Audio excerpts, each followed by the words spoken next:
कथामृतम तप्त जीविनम। हे नाथ, हे मेरे प्रभु, आपकी कथा संसार में भूरिदा जनाः, बहुत कम लोग हैं जिनके नसीब में प्रभु आपकी कथा लिखी है।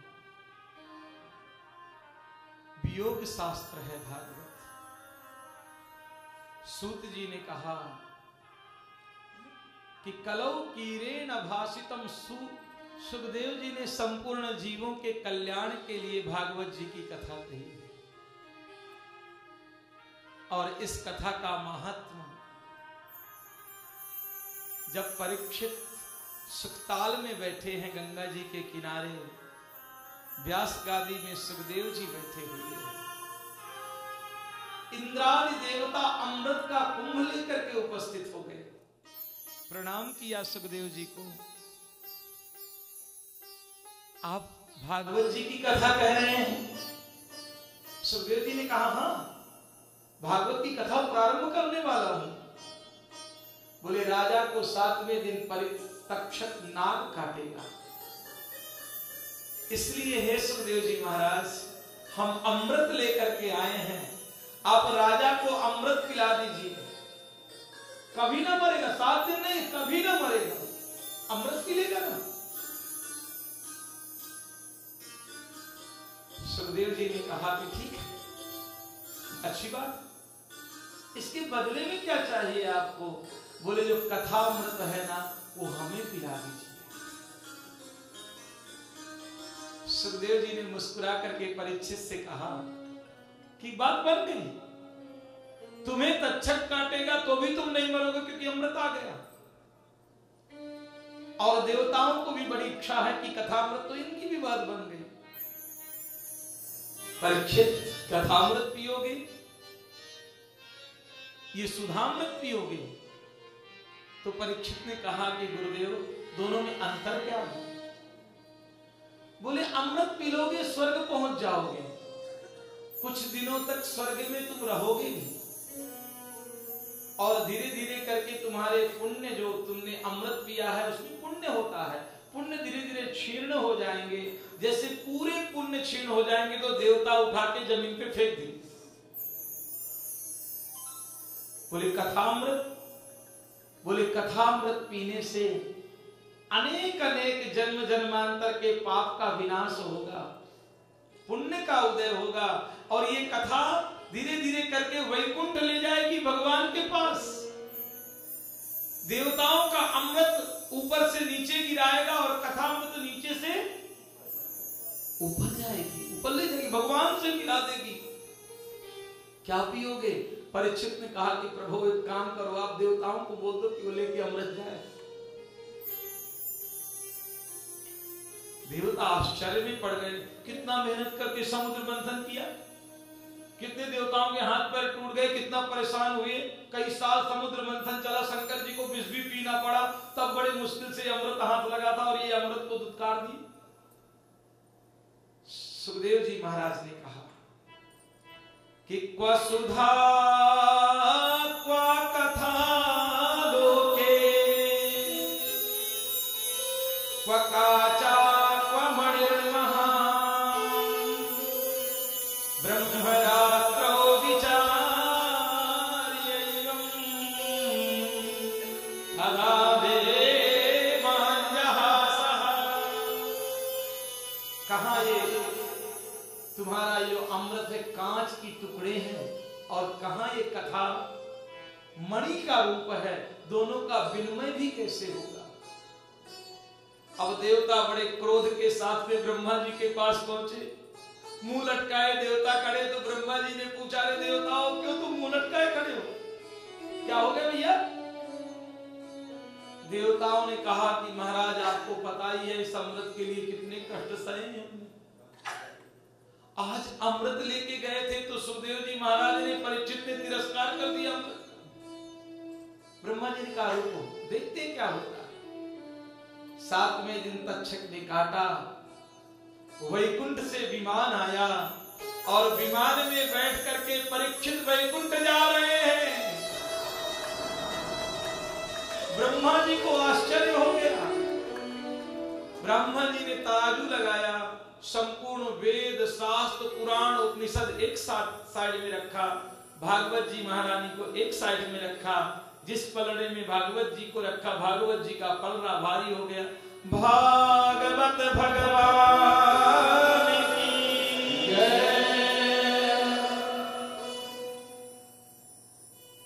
हे शौनकादृश्यों,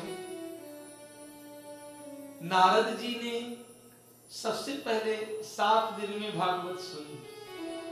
ऐसे तो भागवत के लिए कोई नियम नहीं है, पूरे अगर अधिक मास चले ये भागवत की कथा तो और आनंद आएगा।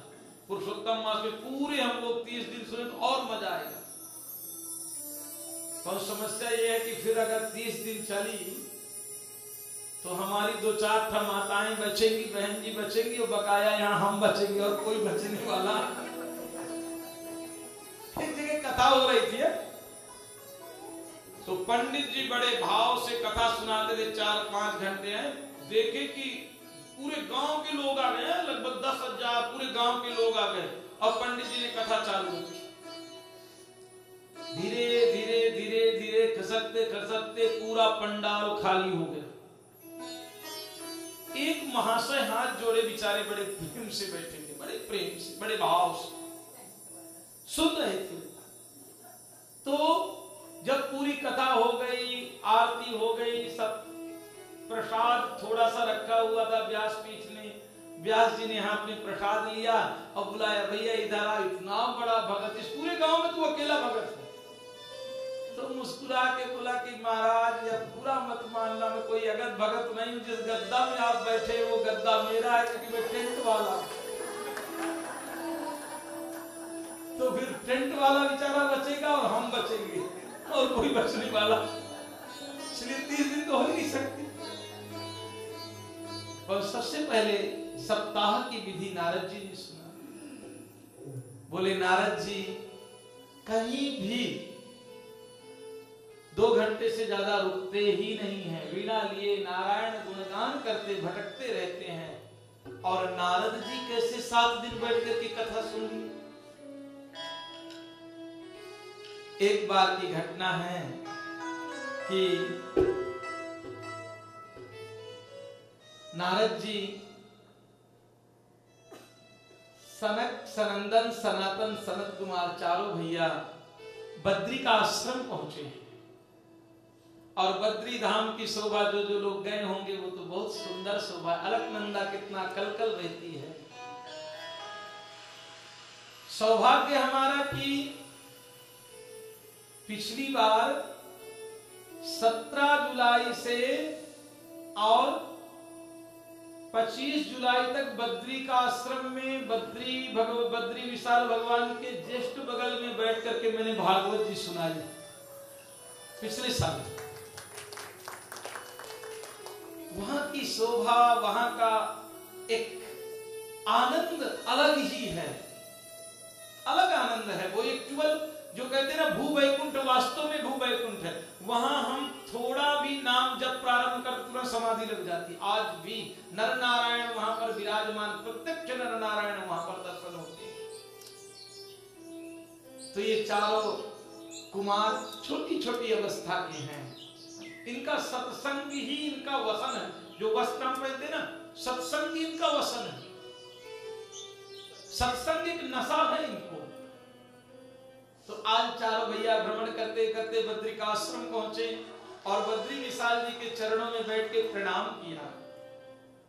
आपस में चर्चा करने लगे कि हम सत्संग प्रारंभ करें।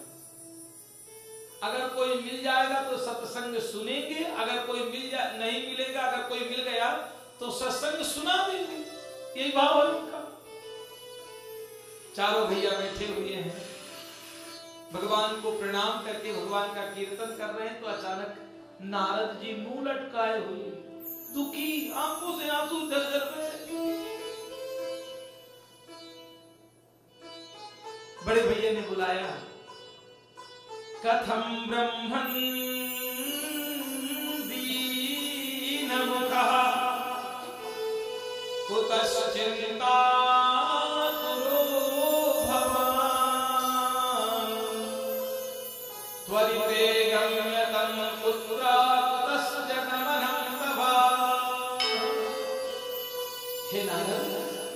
ब्रह्मन दीन मुखा, आपका दीन मुख है। कुतस चिंता तो, आपके अंदर इतनी चिंता कैसे है? महात्मा तो सबकी चिंता दूर करते हैं और महात्मा के अंदर चिंता। आप तो ऐसे मुंह लटकाए हो कि किसी सेठ जी को सुनाई पड़ा कि 2-2 हजार रुपए के नोट बंद हो गए, उनके पास में कल्पना करो बहुत नोट है, अब तो ऐसे मुंह लटकाए हुए हो, इतना दुखी हो।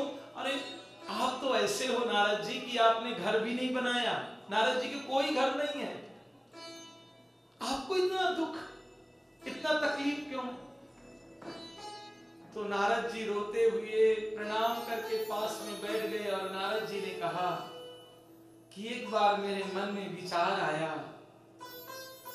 कि मैं पृथ्वी लोक में भ्रमण करूं, और जैसे मैं पृथ्वी लोक में भ्रमण करने के लिए निकला तो देखता हूं कि तरुणी प्रभुतागे श्यालको बुद्धिदायक कन्या विक्रयणो लोभा दंपती नाम च कल्कनम। गृहस्थों के यहां मैं गया तो गृहस्थों के यहां देखता हूं कि तरुणियों का राज्य हो गया है।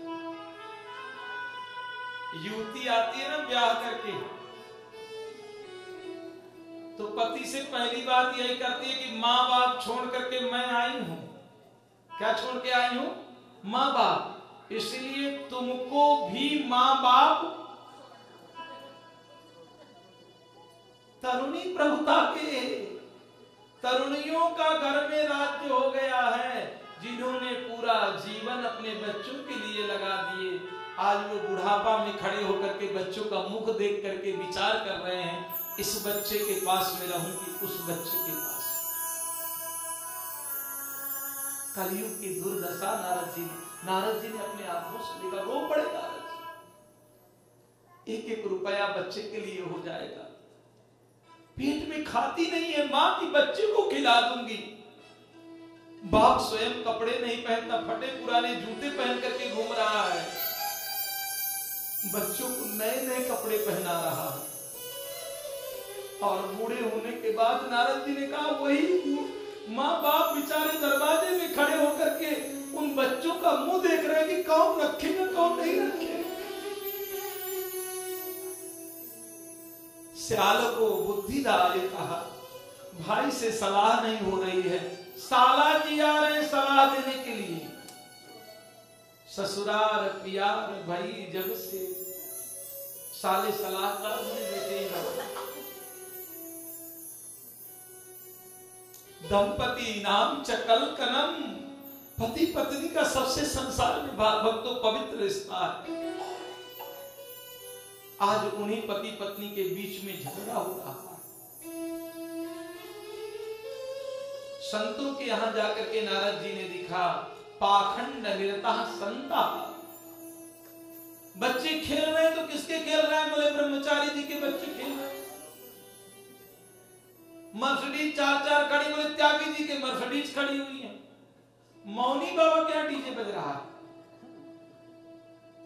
संतों का पाखंड देखा। नारद जी ने कहा कि धन के लोभ की वजह से कथाओं का भी सार चला गया। इतना पैसा लेंगे तो हम कथा सुनाएंगे, नहीं तो आएंगे ही नहीं। क्रय विक्रय होने लगा कथा का भी। कई लोग हमसे भी पूछते, शास्त्री जी आप कितना पैसा लेंगे तो कथा सुनाएंगे? कथा इतनी मूल्यवान है कि कैसे मैं कह दूं कि आप 10,000 देंगे तो मैं आपको सुना दूंगा। कथा का भी क्रय विक्रय होने लगा। जितना बड़ा पंडाल लगेगा उतना लोग पैसा दान करेंगे साहब, पंडाल देख करके कि हमारा नाम पुकारा जाए सबके सामने, इसलिए लोग कथा में पैसा दे रहे हैं। कथाओं का सार नहीं चला गया, कथाओं का सार। श्रद्धा नहीं है लोगों को, मात्र दिखावा, फोटो खिंचाने के लिए कथाओं में जा रहे हैं लोग। हमारा नाम पुकार दिया जाए, हमने पैसा दिया है, कौन कथा सुन रहा है? कथा भाव से सुनी जाए। नारद जी ने कहा तीर्थों में गया, वहां पंडे और पुजारियों ने तीर्थों की स्थिति को भी नष्ट कर दिया, वहां पवित्रता नहीं है। सब देखता देखता मन में विचार करने लगा कि मैं वृंदावन जाऊं जहां मेरे गोविंद ने लीलाएं किया है, और मैं दौड़ता दौड़ता वृंदावन पहुंचा। जैसे वृंदावन पहुंचा तो वृंदावन में भी बड़ा एक आश्चर्य देखा। एक युवती,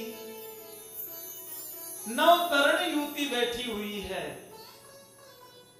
और उस युवती के गोद में 90 साल के दो बूढ़े पड़े हुए हैं।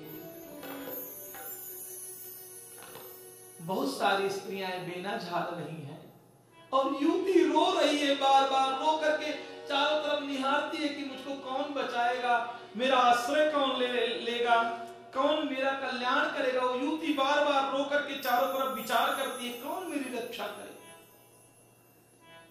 तो नारद जी को जिज्ञासा हुआ कि युवती कौन है, ये कौन है जो बेना झाड़ रही है। जैसे नारद जी पास में गए, उस युवती ने जब नारद जी को देखा तो रो करके युवती खड़ी होकर के नारद जी से बोली कि भो भो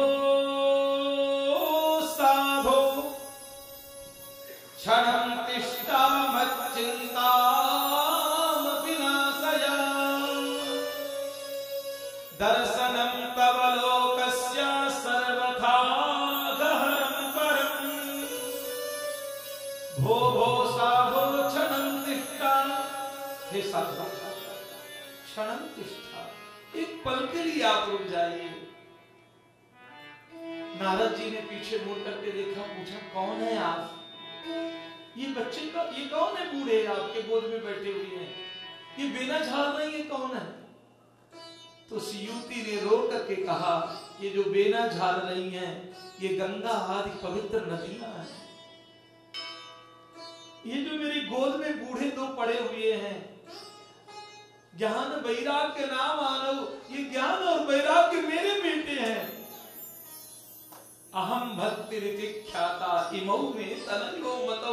प्रभु हे साधु, मेरा नाम भक्ति है और ये दोनों मेरे बालक हैं, ज्ञान और वैराग्य।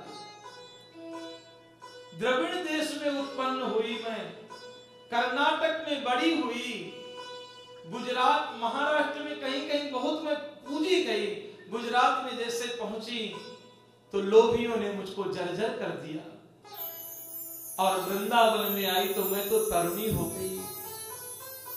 तो ज्ञान वैराग्य मेरे दोनों बच्चे बड़े बूढ़े। नारद जी के भी आंसू आ गए, क्योंकि कल्पना करो भक्तों कि मां युवान है और बच्चे मरणासन में पड़े हुए हैं। इस संसार में सबसे दुखद क्षण है, किसी मां का बच्चा बीमार हो जाता है तो मां कहती है कि हे भगवान, हे मेरे ईश्वर, हे ठाकुर, हमें बीमार कर दे प्रभु, पर हमारे बच्चे को कुछ ना हो। कभी बुखार आ जाता है तो आप डॉक्टर से कहती हैं कि हमें बुखार आ जाता, हमारे बेटी को क्यों आ गया। निष्काम प्रेम मां का।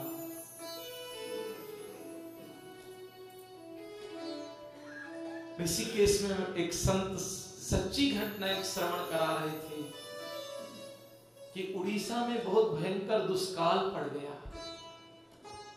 ऐसा दुष्काल कि खाने की कोई व्यवस्था नहीं, गांव के गांव उजड़ गए। अकाल में प्रायः लोग अकाल मृत्यु मरने लगे, अन्न नहीं है, जल नहीं है। एक वैश्य का परिवार रहता था, उसके एक बेटी और बेटा, छोटे छोटे बच्चे दोनों, 5 साल की बेटी और 7 साल का बेटा। मां पिता, उस दुष्काल की पीड़ा इतनी बढ़ी कि वो जो घर का जेंट्स था, मनुष्य था, पति था, वो मर गया है। अब वो मां विचार करने लगी कि गांव में तो कुछ नहीं मिल रहा खाने के लिए, क्यों ना मैं इन बच्चों को लेके शहर में चली जाऊं, कुछ भीख मांगूंगी, हो सकता है बच्चों का पेट बढ़ जाए। पति का क्रिया कर्म करके छोटे छोटे बच्चे गोद में लेकर के असहाय बिचारी शहर में पहुंची और एक फ्लाईओवर के नीचे थोड़े से कपड़े बिछा करके ठिकाना बना लिया। परंतु शहर में भी दुष्काल था। दुकानों दुकानों भटकती, गलियों गलियों भटकती तो थोड़ा सा अन्न मिलता और वो अन्न ला करके दोनों बच्चों को खिला देती, अपनी प्राया बिचारी भूखी रह जाती। कुछ समय ऐसा व्यतीत होने लगा, अन्न नहीं मिला। अन्न जब नहीं मिला तो एक दिन वो बच्चा, लड़का उसका बीमार हो गया, गोद में लिए बैठी है। रात्रि के समय बच्चे ने अपने प्राणों को छोड़ दिया और इतना आघात मां को लगा कि वहीं पर वो गिर पड़ी बिचारी, बेहोश हुई। उसकी बेटी ने जगाया, मां जाग, मां जाग। अरे बोला मेरी गोद में मेरा बच्चा मर गया, मैं जगूं कैसे? थोड़ा होश आया परंतु वो खड़ी नहीं फिर हो पाई, वहीं पर पड़ी रह गई। 5 साल की बेटी ने कैसे में कैसे वो लड़के के कुछ क्रियाकर्म किए। अब ये बीमार माँ मांगने जाने लगी, मांग के कुछ अगर मिलता है तो माँ को खिलाती है, स्वयं खाती है। 15 दिन बीते, अन्न का एक तिनका नहीं मिला। मांगते मांगते रात्रि के एक होटल के सामने खड़े होकर के मांग रही, कुछ दे दो, कुछ दे दो।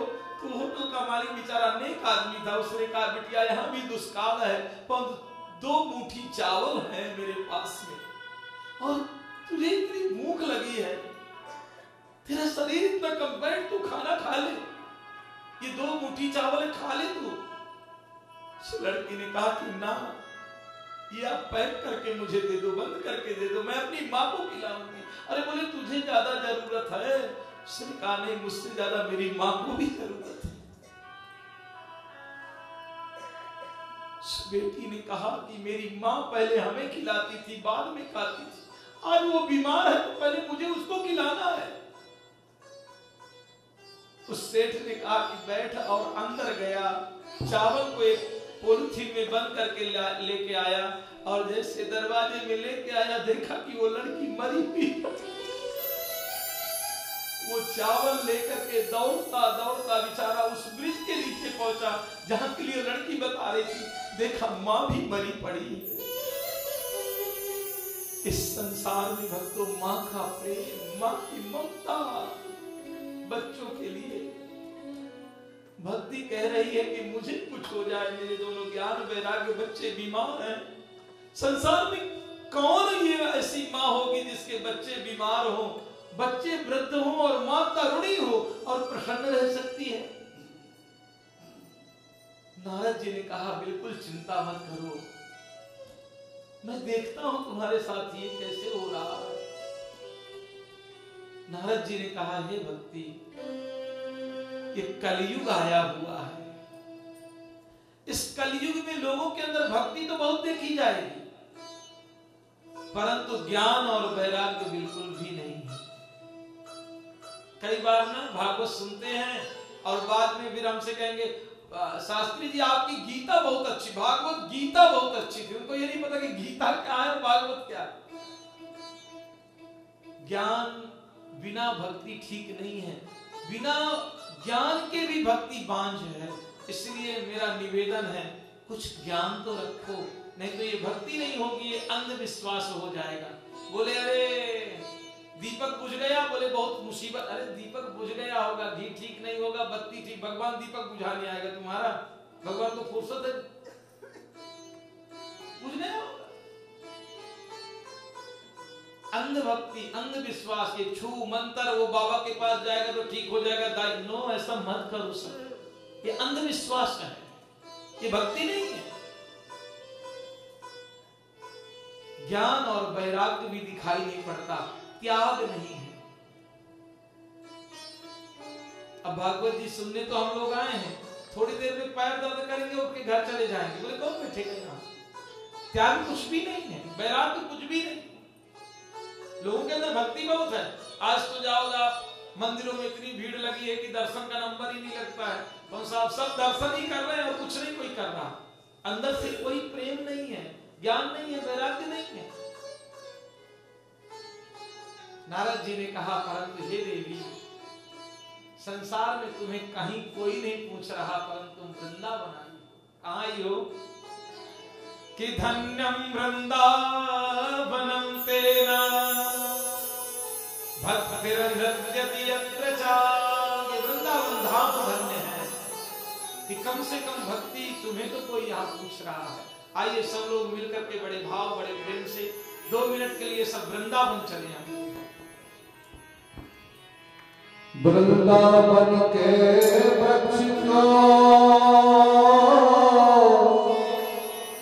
मदन नजारे कोए, जहाँ डाल डाले पात पात में श्री राधे राधे हो। बोलिए वृंदावन धाम की हो। बन चल रे वृंदावन धाम, राधे राधे गाएंगे। बन चल रे वृंदावन धाम, राधे राधे गाएंगे। बन चल रे वृंदावन धाम, राधे राधे गाएंगे। बन चल रे वृंदावन धाम, राधे राधे गाएंगे। ओ राधे राधे गाएंगे, श्यामा श्यामा गाएंगे। राधे राधे गाएंगे, श्यामा श्यामा गाएंगे। वृंदावन धाम, राधे राधे गाएंगे। भजे छजरे वृंदावन धाम,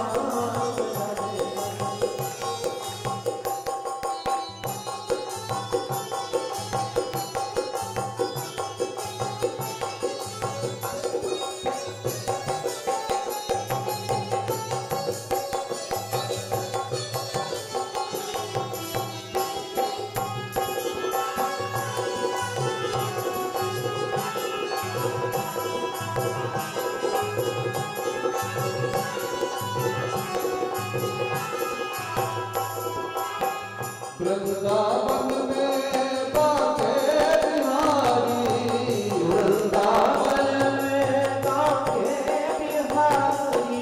वृंदावन में है बाके बिहारी, वृंदावन में है बाके बिहारी।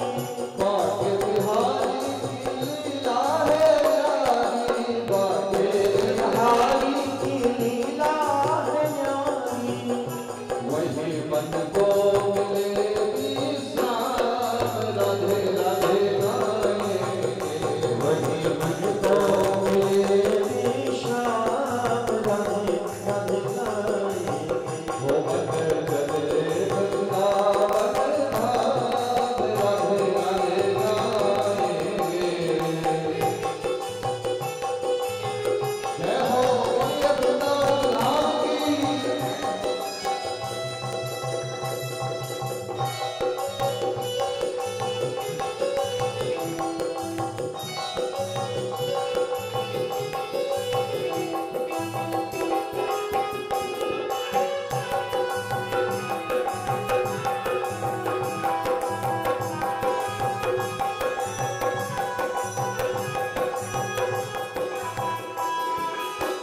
वृंदावन में है जमुना महारानी, वृंदावन में है जमुना महारानी। वृंदावन में है जमुना महारानी, वृंदावन में है जमुना महारानी।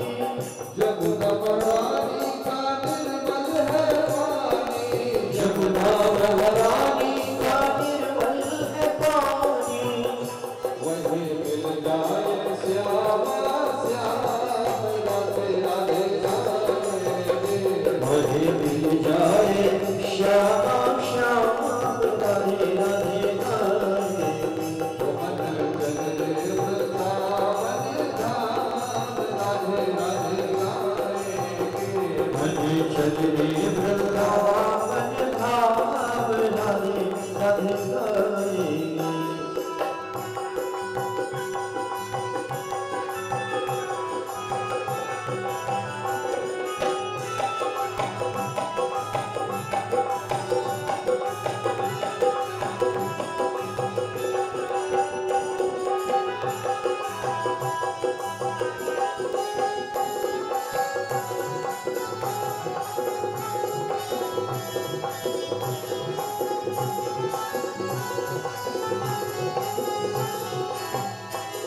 राधे राधे गाएंगे श्यामा श्यामा गाएंगे राधे राधे गाएंगे श्यामा श्यामा गाएंगे।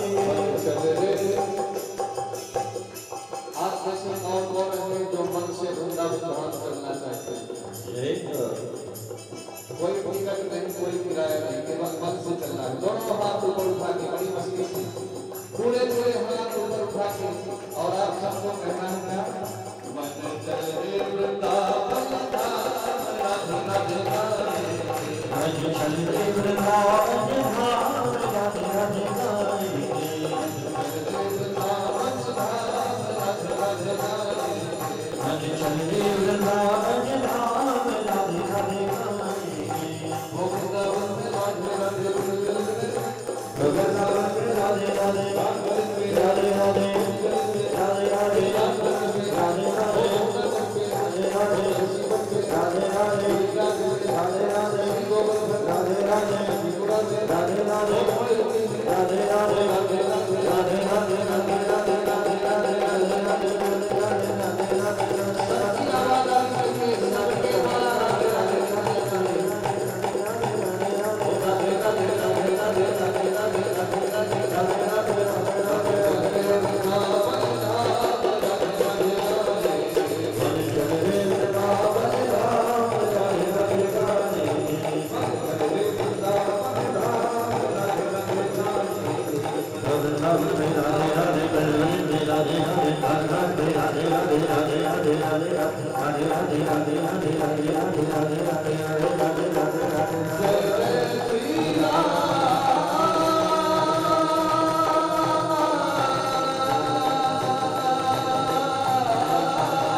चिंता मत करो देवी। भक्ति महारानी ने कहा कि हे नारद जी, ये परीक्षित जो थे वो बड़े ज्ञानी राजा थे, और जब कलयुग की वजह से ज्ञान वैराग्य भक्ति को कोई नहीं पूछने वाला है, तो कलयुग को क्यों आने दिया उन्होंने? नारद जी ने कहा कि देवी, कलयुग में सब अवगुण है, कुछ गुण नहीं है उसमें, पूरे अवगुण ही अवगुण है। शिखा से नख तक अवगुण ही अवगुण भरे हुए हैं। परंतु राजा को एक गुण दिखाई पड़ा। सतयुग में तपस्या से भगवान मिलते थे, करोड़ों करोड़ों साल की तपस्या, पत्ते खा खा करके जंगलों में रहने के बाद में। त्रेता आया तो बड़े बड़े यज्ञों से भगवान प्राप्त होते थे। द्वापर में भगवान की अर्चना करने से भगवान प्राप्त होते थे। परंतु कलयुग में एक बहुत बड़ा गुण है कि यत् फलम नास्ति तपसा ना योगेन समाधिना तत्फलं लभते सम्यक् कलौकीरेण भासितम्। जो फल पहले के युगों में तपस्या में मिलता था, समाधि में मिलता था, बड़े बड़े यज्ञों में मिलता था, कलयुग में एक बार मात्र भगवान का नाम लेने मात्र से वही फल मिल जाता। राम सिया राम जय जय राम। राम सिया राम जय जय राम। राम सिया राम जय जय राम।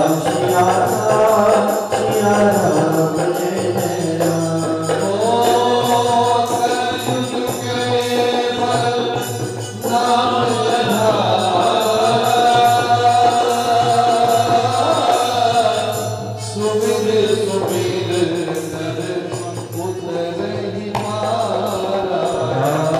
सिया राम जय जय राम। सिया राम जय जय राम। ओ कलयुग के पुनीत पिता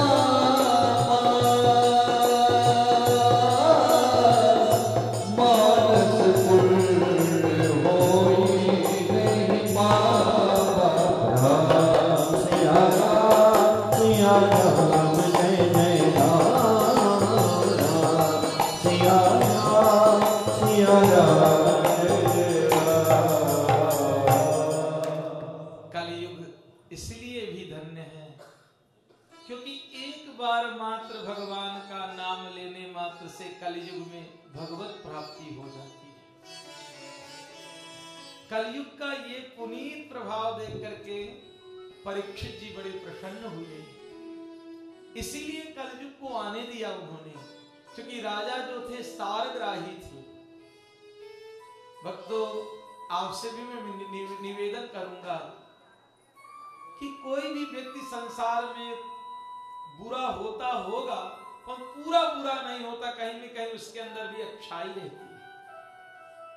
और भागवत की कथा सुनने के बाद आपको अगर किसी के अंदर बुराई दिखाई पड़ रही है तो इसका मतलब आपने भगवान की कथा नहीं सुनी।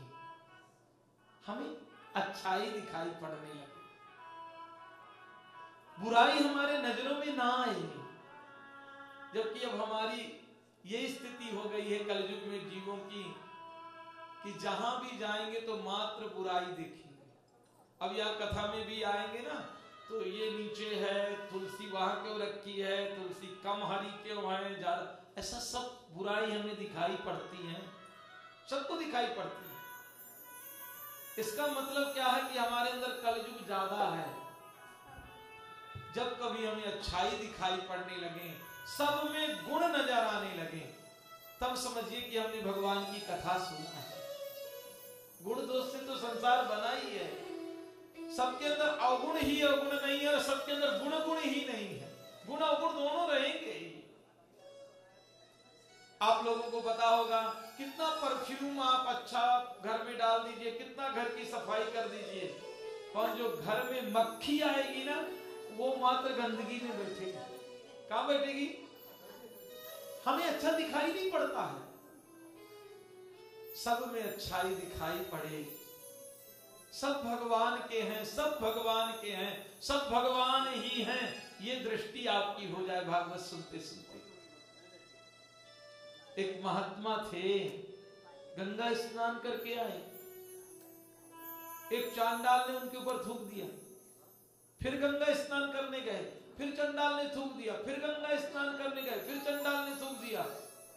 चंडाल थक गया, थूकते थूकते प्रणाम करने लगा महात्मा को। महात्मा उससे पहले साष्टांग में लेट गए उसके चरणों में चंडाल के। अरे बाबा जी आप क्यों मुझको प्रणाम कर रहे हैं? तो बाबा जी मुस्कुरा के बोले कि तू कितना अच्छा आदमी है, आज मैंने 101 बार गंगा जी स्नान किया है। बुराई में अच्छाई नजर आई, बुराई में भी अच्छाई नजर आई। राजा को कलयुग की ये बात बहुत अच्छी लगी, इसलिए कलयुग को यहां पर रहने दिया। और हे भक्ति महारानी आप बिल्कुल चिंता मत करिए, मैं वेद और वेदांत सुनाऊंगा, गीता उपनिषद सुनाऊंगा, ज्ञान वैराग्य तुम्हारे जागृत हो जाएंगे। और भक्तों, नारद जी ने बहुत प्रयास किया ज्ञान वैराग्य को जगाने के लिए। कई बार ज्ञान वैराग्य खड़े भी हुए और मूर्छित होकर के फिर जमीन पे गिर पड़े। नारद जी चिंतित रहे हो गए, क्या कैसे ज्ञान वैराग्य जागृत हो, युवान कैसे हो? भक्ति महारानी रोने लगी तो नारद जी ने कहा कि आप बिल्कुल महारानी रो मत, मैं भगवान का दास नारद शपथ लेता हूं कि आपको मैं इस स्थिति में छोड़ूंगा नहीं। जब तक आपके बेटे युवान नहीं हो जाएंगे तब तक मैं कुछ भी कुछ करूंगा, आप बिल्कुल चिंता मत करिए। तो भक्ति महारानी ने कहा कि आपने वेद सुनाए, उपनिषद सुनाए, पुराण सब सुना दिए, ये तो जग ही नहीं रहे, कैसे जगेंगे? भगवान का स्मरण किया नारद जी ने, और जैसे भगवान का स्मरण किया आकाशवाणी हुई है, नारद सत्कर्म सूचको नूनम, आप सत्कर्म करो, सत्कर्म करो, सत्कर्म करो। नारद जी ने कहा इतने सत्कर्म कर रहा हूं, गीता सुना रहा हूं, कुरान सुना रहा हूं, उपनिषद, और क्या सत्कर्म है? तो आकाशवाणी ने कहा साधवो साधु भूषण, हे नारद जी आप बिल्कुल चिंता मत करो, आपको कोई साधु कोई महात्मा इस सत्कर्म के विषय में बताएंगे। अब भक्तों, नारद जहां भी जाते, जिस महात्मा के पास में जाते हैं, वो महात्मा भी मुश्किल में पड़ जाते, बोले अरे ब्रह्मा के पुत्र हैं नारद, इतने ज्ञानी है, इतने ज्ञानी है, इनको कैसे हम क्या उपाय बताएं जब इनको ही ज्ञान पता नहीं है। भक्तों, कोई बहुत बड़ा डॉक्टर अगर पहुंचे झोला छाप डॉक्टर के पास और दवा पूछे, नारद जी ब्रह्मा जी के पुत्र हैं। कई महात्माओं ने कहा कि भैया अपने शिष्यों से कि बोले नारद जी आएंगे ना तो बोल देना कि बाबा जी का मौन व्रत चल रहा है। कई महात्मा तो छिप गए बेचारे, नारद जी को कौन उपाय बताए, ब्रह्मा के पुत्र है। नारद जी ने मन में विचार कर किया कि लग रहा है कि यहां इसका उपाय मिलेगा नहीं, इसलिए नारद जी चिंतित होकर के बद्रिकाश्रम पहुंचे, और बद्रिकाश्रम में उन्हें सनत सनंदन चारों भैया मिल गए। जब उनसे पूछा तो चारों भैयों ने कहा कि आप बिल्कुल चिंता मत करो, कि मां चिंता कुरुदेवर से हर्ष चित्तम समावह, उपायं सुख साध्योति वर्तते पूर्वमेव हि। अरे नारद जी आप क्यों चिंता कर रहे हैं, इसका उपाय तो पहले से ही है। तो नारद जी ने कहा क्या उपाय है? तो शौनकादि ऋषियों ने कहा कि सत्कर्म सूचको नूनम ज्ञान यज्ञ स्मृता बुधैः, श्रीमद् भागवतालापः सतु गीतासु कादिभिः, श्रीमद् भागवतालापः, श्रीमद् भागवत की कथा इनके लिए औषधि है, ज्ञान वैराग्य के लिए।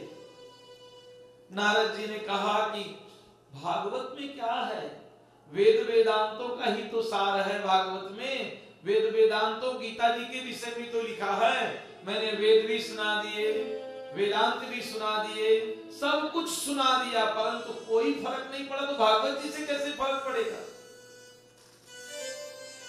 तो सनत आदि ऋषियों ने कहा कि नारद जी माना हमने कि आम के वृक्ष से ही आम का फल पैदा होता है, और जो फल होता है ना, ये चारों वेदों का, 17 पुराणों का, सब शास्त्रों का जो फल है वो भागवत जी है।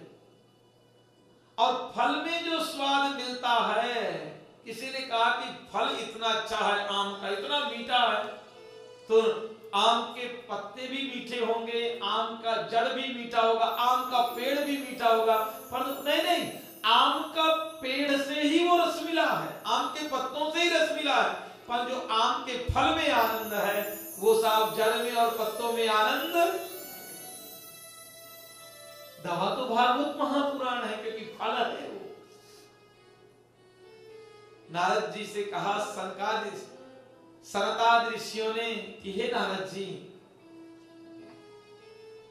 अगर कल्पना करिए कि दूध से ही घी निकलता है, और कोई मां पूड़ियां निकाल रही है कढ़ाई में और घी हो गया खत्म, तो उसकी दूसरी बहन ने आया, बोला तुझको पता नहीं है दूध से ही घी निकलता है, इसलिए दूध से कुछ पूड़ियां छन, तो दूध से पूड़ियां छनेगी। गन्ने से ही शक्कर बनती है, और आज रिश्तेदार आए और चाहे आपके शक्कर नहीं है तो बोले 2-4 गन्ने डाल दे इसमें। नारद जी ऐसे नहीं होता है, भागवत इसका फल है, वेदों का, पुराणों का, उपनिषद का फल है ये।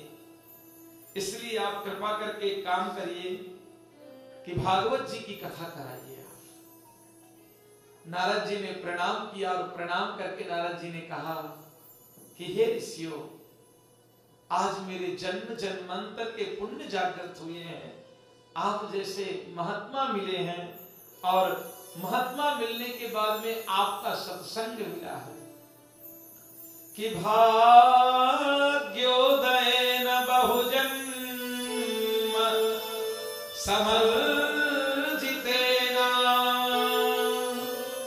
सत्संगमं च लभते पुरुषो यदा वै अज्ञान हेतु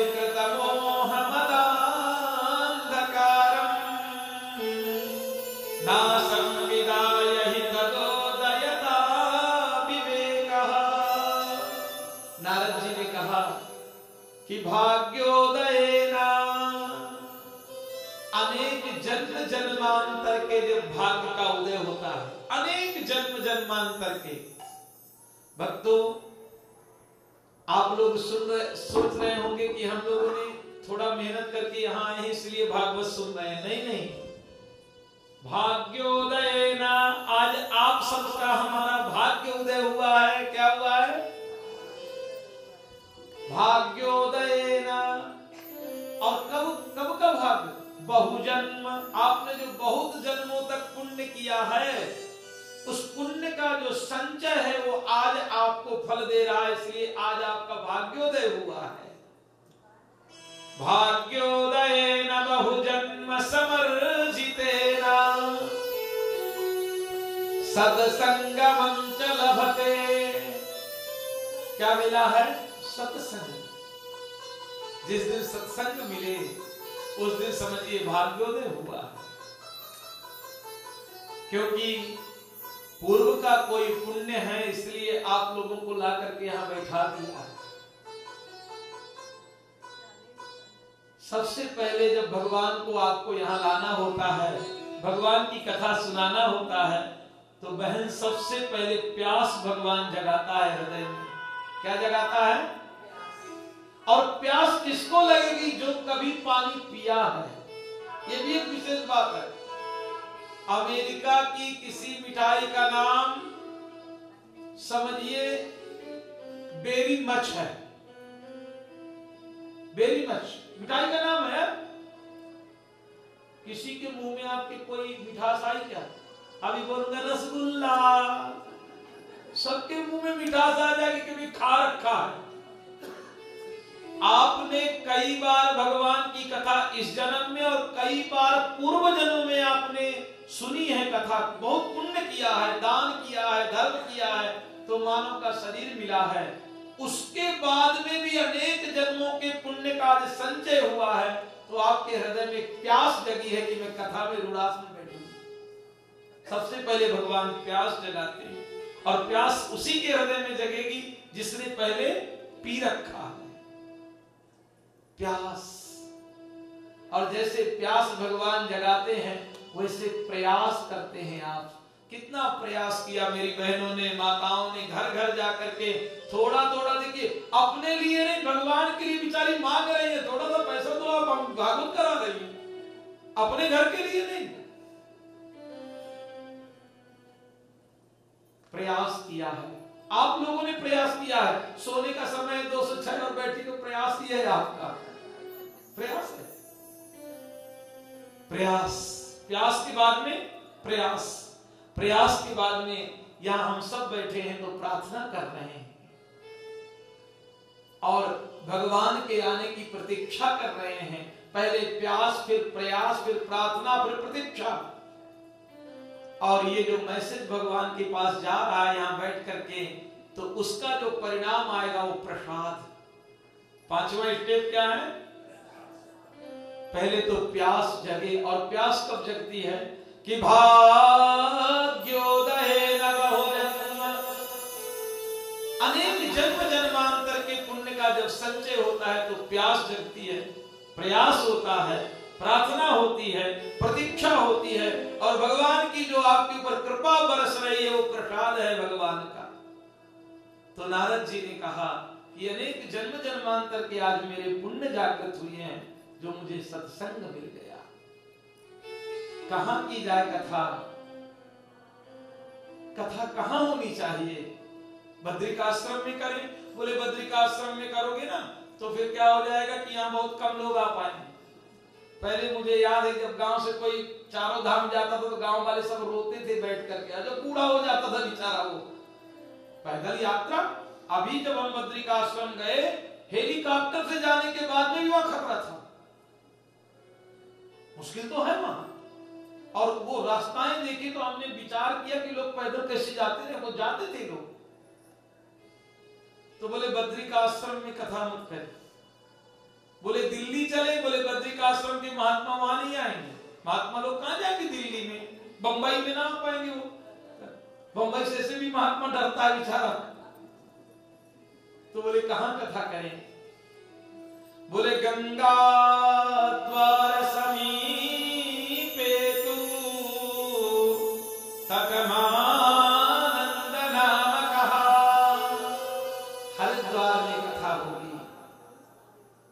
कथा का जैसे कथा सुनिश्चित हुई कि हरिद्वार में कथा होगी, वैसे ही भृगु जी महाराज ऋषियों के घर घर जाकर के, गृहस्थों के घर घर जाकर के सबको बोलने लगे, अरे हम कथा करा रहे हैं, चलिए कथा सुनेंगे, कथा सुनेंगे। ऋषि महात्मा प्रयास करने लगे आयोजन का। अगर आयोजन का कोई प्रयास कर रहा है तो समझिए वो महात्मा ही है। क्या है?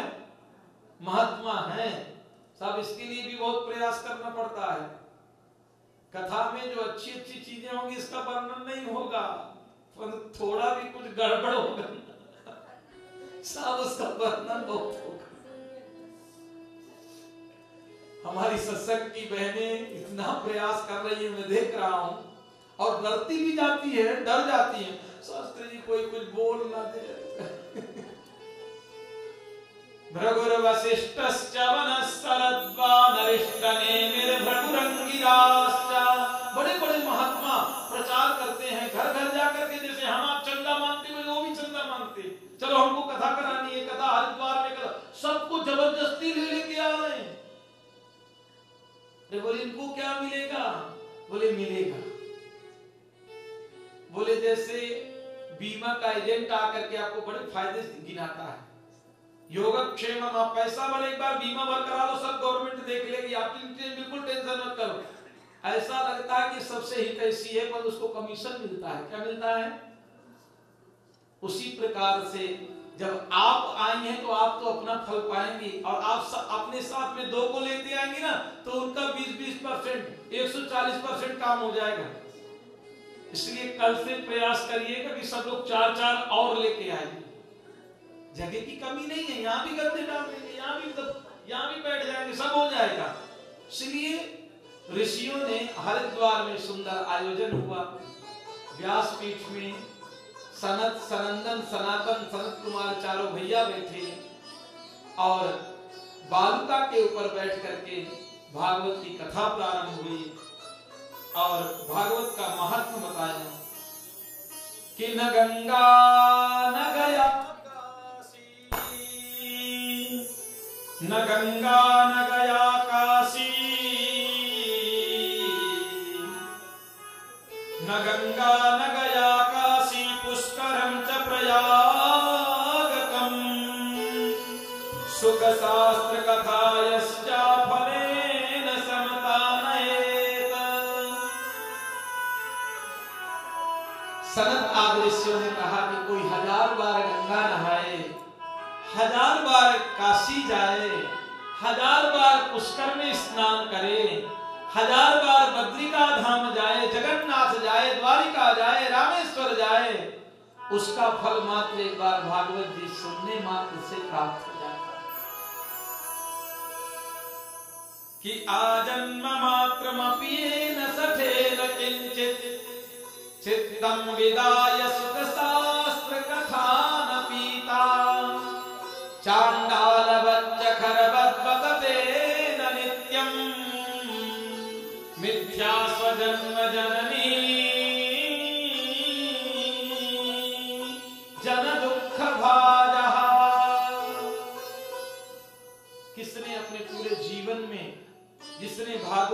कथा नहीं सुना। मिथ्या स्वजन्म जननी, अपने माँ को उसने गलत ही प्रसव पीड़ा दिया है, ऐसा व्यक्ति तो कैसा है कि चांडाल बच्चा खरबत, वो चांडाल ही है जो भागवत की कथा नहीं सुनता है। वो गधा ही है जो भगवान के इतने प्राण प्यारे प्यारे गुणानुवान उसको अच्छे नहीं लगते हैं। भागवत के महात्म्य की कथा हो रही थी तो ऋषियों ने पूछा कि महाराज भागवत की इतनी महिमा क्यों है? बोले भगवान स्वाधाम जा रहे हैं, लीला सावरण करके भगवान अब आज गोलोक धाम के लिए कृष्ण जा रहे हैं। उद्धव जी सामने खड़े हैं। उद्धव जी ने कहा कि प्रभु आप चले जाएंगे तो आपके भक्तों को कहां आश्रय मिलेगा? आपके भक्त कहां रहेंगे? किसका भजन करेंगे? किसका गुणानुवाद करेंगे? जब उद्धव रोने लगे तो भगवान ने कहा कि उद्धव इस बार हमने प्लान चेंज किया है। हर बार लीला करके हम चले जाते थे, इस बार हमने जाने का जो प्रोग्राम है वो कैंसिल कर दिया है। तो उद्धव जी सामने खड़े हैं। भगवान ने जब अपनी शरीर का तेज छोड़ा तो वो तेज कि स्वकीयम यद्भवत्तेया तच्च भागवते दधात। भगवान ने अपना पूरा तेज भागवत महापुराण में समाहित कर दिया। इसलिए भागवत जी जो है तेनेयम वाङ्मयी मूर्ति, भागवत कोई किताब नहीं है, पुस्तक नहीं है, भगवान की प्रत्यक्ष मूर्ति है। तेनेयम वाङ्मयी मूर्ति प्रत्यक्षा वर्तते हरि, ये प्रत्यक्ष हरि है, ये भगवान है, ये जीवांत है। भागवत की पोथी नहीं है, किताब नहीं है, ये स्वयं भगवान ही है, क्योंकि इसमें भगवान आकर के विराजमान हो गए। भागवत भगवान की भागवत की महिमा चल रही थी। उसी समय एक आश्चर्य घटा। एक युवान 16 साल की और 5-5 वर्ष के छोटे छोटे बच्चे पीतांबरी धारण किए हुए हैं, तिलक लगाए हुए हैं, छोटे छोटे बच्चे, और उनके साथ में हजारों सुंदर श्रृंगार की स्त्रियां और हजार सुंदर श्रृंगार किए पुरुष नाचते गाते आ रहे हैं।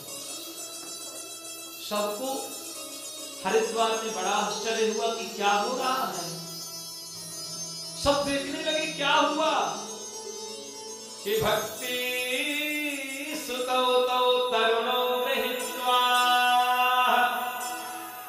भागवत कहां हो रही है? हरिद्वार में। और ज्ञान वैराग्य बूढ़े कहां पड़े हैं? वृंदावन में। आश्चर्य क्या हो रहा है कि भक्ति सुतौ तौ तरुणो गृहीत्वा प्रेमैक रूपा सहसा विरासीत। श्री कृष्ण गोविंद। दोनों बच्चे ज्ञान वैराग्य हैं, तरुणी भक्ति है, दोनों हाथ से पकड़ी हुई है। और वो जो स्त्रियां हैं वो गंगा आदि पुण्य नदियां हैं।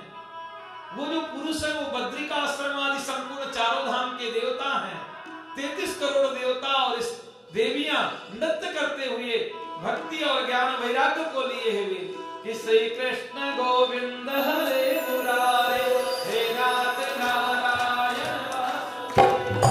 श्री कृष्ण गोविंद हरे मुरारे हे नाथ नारायण वासुदेवा। श्री कृष्ण गोविंद हरे मुरारे हे नाथ नारायण वासुदेवा।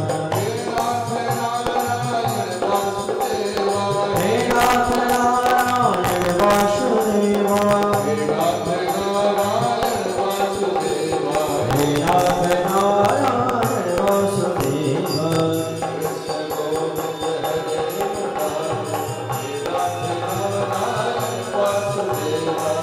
कृष्ण गोविंद हरे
सुतौ तौ तरुणौ गृहीत्वा। भागवत जी के महात्म की इतनी महिमा है कि हरिद्वार में भागवत की कथा हो रही है, ज्ञान वैराग्य वृंदावन से तरुण होकर के विराजमान हो गए। नारद जी प्रफुल्लित हो गए, मेरा अनुष्ठान पूरा हो गया, मेरा अनुष्ठान पूरा हो गया। भक्ति महारानी ने कहा, सब श्रोता तो कुर्सियों में बैठे हुए हैं, कोई कुर्सी खाली नहीं है, मैं कहां बैठूं? सनत आदि ऋषियों ने कहा कि हे भक्ति, ज्ञान और वैराग्य के साथ सब श्रोताओं के हृदय में बैठ जाओ। तो जब आप भागवत जी सुनने के लिए यहां आते हैं तो आपके हृदय में ज्ञान और वैराग्य और भक्ति अपने आप ही विराजमान हो जाती है।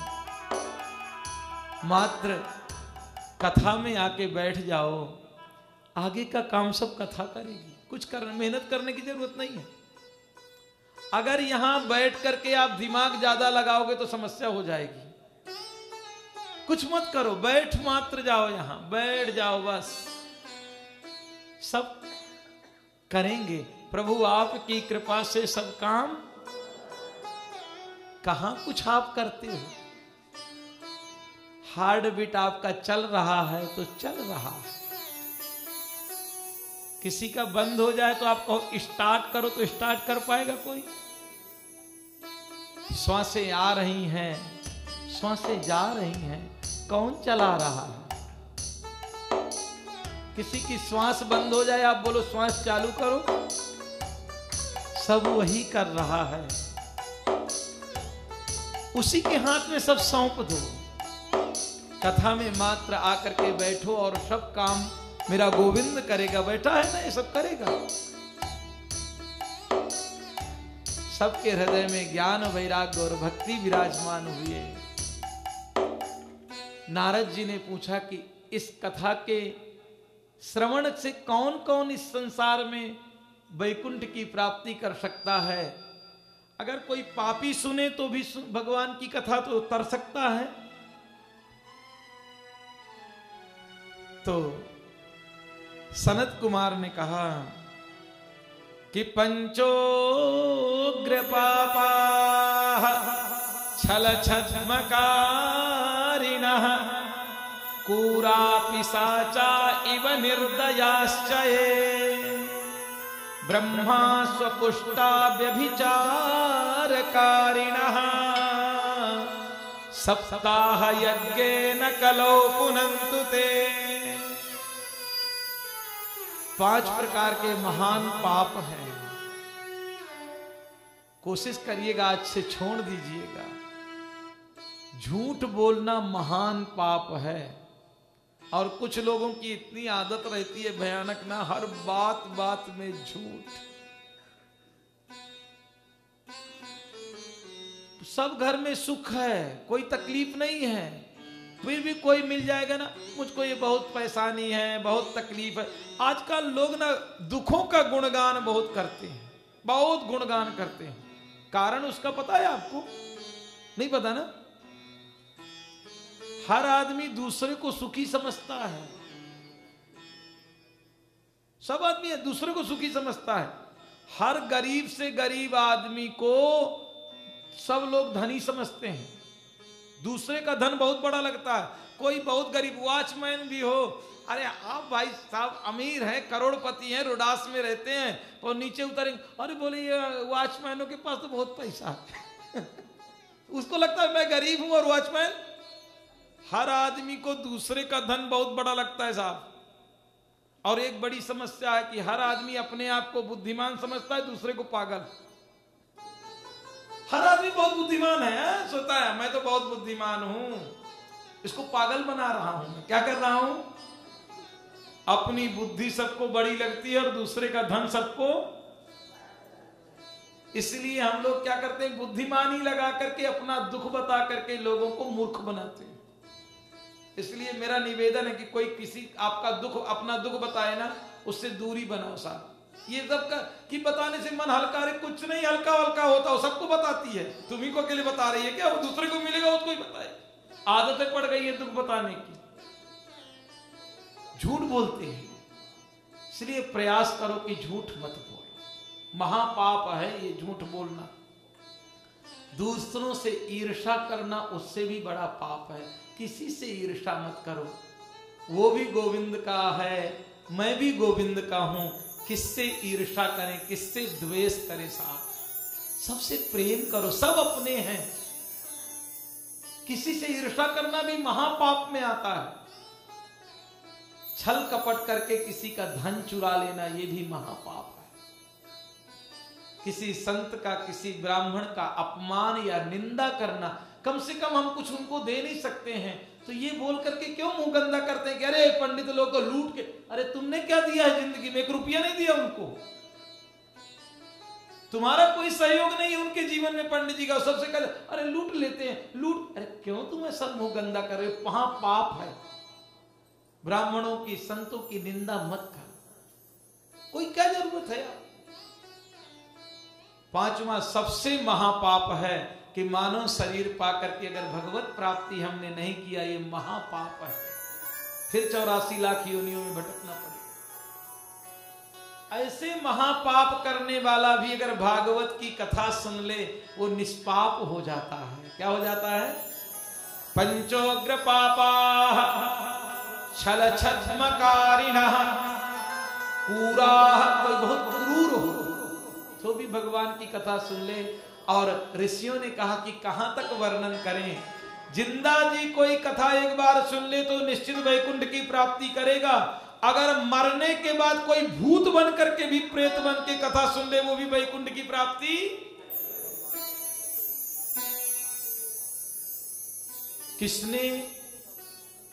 किसने कथा सुनी मरने के बाद?